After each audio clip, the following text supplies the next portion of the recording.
safe place. I hope everybody's having a wonderful Monday. Today, I'm just going to talk about what comes to mind.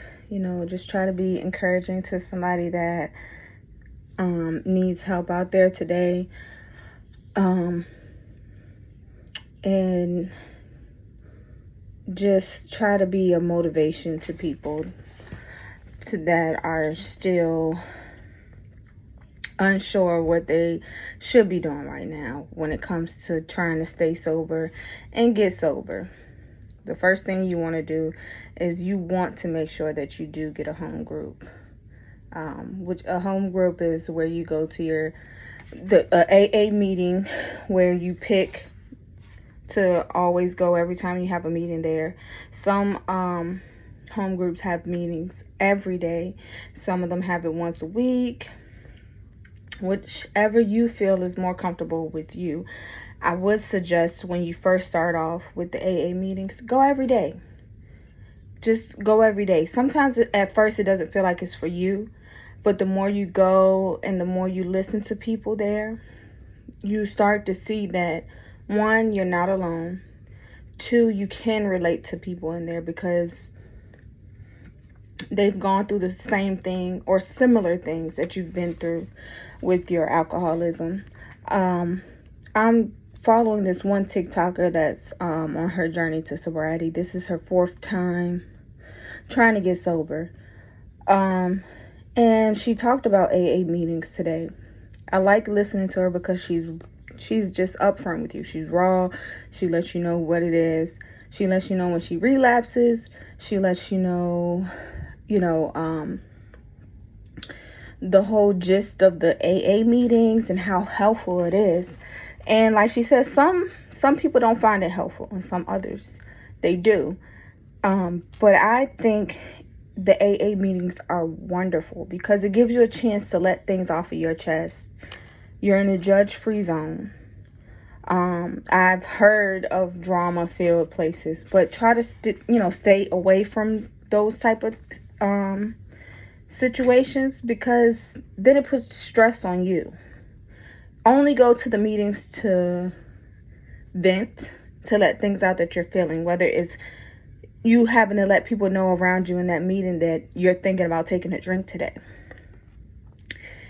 Because then they can talk to you and help you and guide you away from wanting to take that drink today.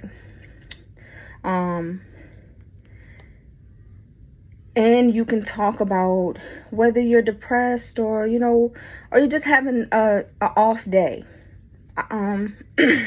Just an off day. I don't want to say a bad day, but just an off day. Because just because you have a bad moment doesn't mean you have a bad day. And that's why you shouldn't think of your days as bad. Or you read something in your literature book and you just didn't understand it.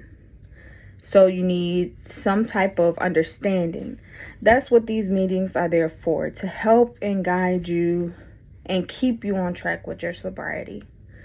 I love my home group. I love the fact that I have so many people surrounded around me that have years of being sober. But I also like the fact that some people have had years of being sober and they relapse. It's not that I like for them to relapse. It shows me that no matter what happens, if it gets to that point, I will still be accepted into the room, and people will still root for me to get back on track. I don't plan on doing that, but it's good to know that if ever something like that was to happen, that I have that support and the love from those people in that group.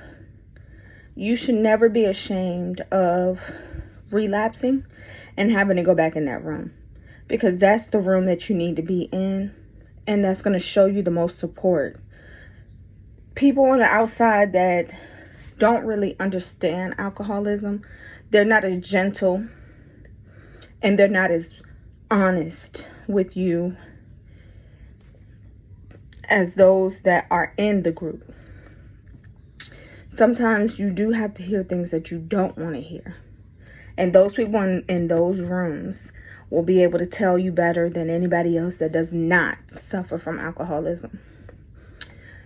And it's just like getting a second family when you sit in those groups. You know, going there helps you, going every day helps to get you known. Talking to people after meetings helps to get you known. I'm not a very outgoing person. I'm very shy and standoffish, but I try to speak to as many people as I can when I do go to my meetings, because I want people to know who I am, and I want to feel comfortable with talking, because I don't want to hold things in that could push me back. I want to keep going forward and staying on this journey. Sorry, got cut off, but staying on this journey of sobriety. So it is good when people get to know you, because it helps you to potentially have other people to talk to in those moments that you cannot talk to your sponsor. You know, maybe your sponsor is busy and can't get to your phone call right then and there. You have other people that you can talk to that can help you in that moment in time. Which is a good thing, because it is going to be times where you cannot talk to your sponsor because they're busy, or they are dealing with family matters because, you know, something might have happened with their family members. And it is good to have those extra people on the back end to help you, that understand you and know what you're going through, and can help you steer away from picking up that first drink or the first drug that you think about picking up. It's very important to want to stay on your journey of sobriety. It is hard, but it's worth it in the end. And each day you'll understand a little bit more. The more you go, the more you talk, the more you read, the more knowledge that you gain about alcoholism and what you could do to help you to stay on the journey of sobriety. I really hope today that I helped somebody I answered some questions for somebody, or encouraged somebody to go to AA meetings.